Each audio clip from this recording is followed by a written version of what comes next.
l'heure du renouveau a sonné. En succédant à sa mère Élisabeth II, décédée le 8 septembre dernier, le roi Charles III souhaite apporter un vent de nouveauté et de modernité sur la monarchie britannique. Et l'époux de la reine consort Camilla Parker Bowles compte bien mettre ses plans à exécution dès le lendemain de son couronnement, prévu en grande pompe le 6 mai prochain à l'abbaye de Westminster. En effet, le souverain de 74 ans envisage de revoir en profondeur le fonctionnement de l'institution et tout particulièrement les dépenses des membres de la famille royale comme l'a révélé l'expert royal Robert Jobson dans son livre Our King, Charles III. Le monarque serait prêt à privilégier dorénavant un meilleur rapport qualité-prix.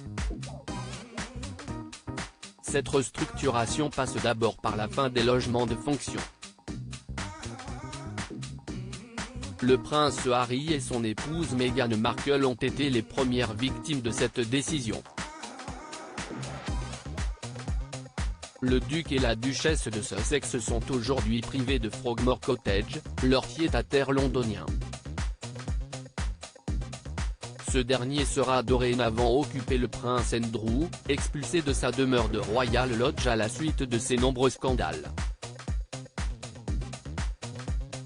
Dans cette logique de restriction budgétaire souhaitée par le monarque, les autres princes et ducs royaux devront désormais payer le loyer de leur appartement de Kensington Palace au prix de l'immobilier commercial ou déménager, comme l'ont révélé nos confrères du Point.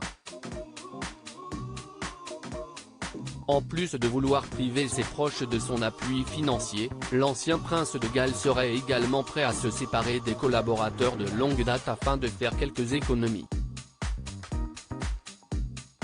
Ces épargnes seront utilisées pour recruter de grosses pointures en leur accordant une rémunération égale à celle du secteur privé, a souligné Le Point.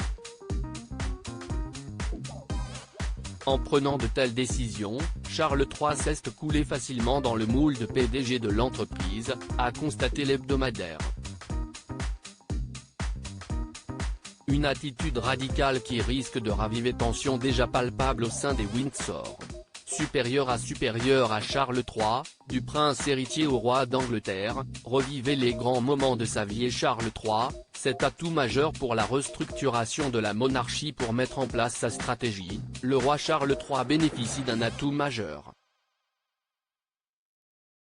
En effet, ce dernier est l'unique bénéficiaire de l'héritage laissé par sa défunte mère Élisabeth II, estimé à 370 millions de livres sterling, environ 423 millions d'euros. Dès lors, le souverain ambitionne de gérer différemment la fortune royale. Et pour mener à bien son projet, le père du prince Harry peut compter sur l'aide de deux points lourds du palais, comme les a présentés Le Point. Le premier, le vice-amiral Sir Tony Johnstone-Burt, note de la rédaction, est chef de la maison royale en charge de l'intendance et de l'organisation. Le second, Sir Michael Stevens, note de la rédaction, est le directeur financier responsable de la gestion de la fortune privée du roi et trésorier de la dotation de l'État, 15% des profits du Crown Estate, le parc immobilier de la couronne et le duché de Lancaster, et des biens royaux non aliénables. Ont indiqué nos confrères. Une nouvelle ère, refusant tout scandale et privilège royal, semble commencer au palais de Buckingham. Crédit Photo, agence.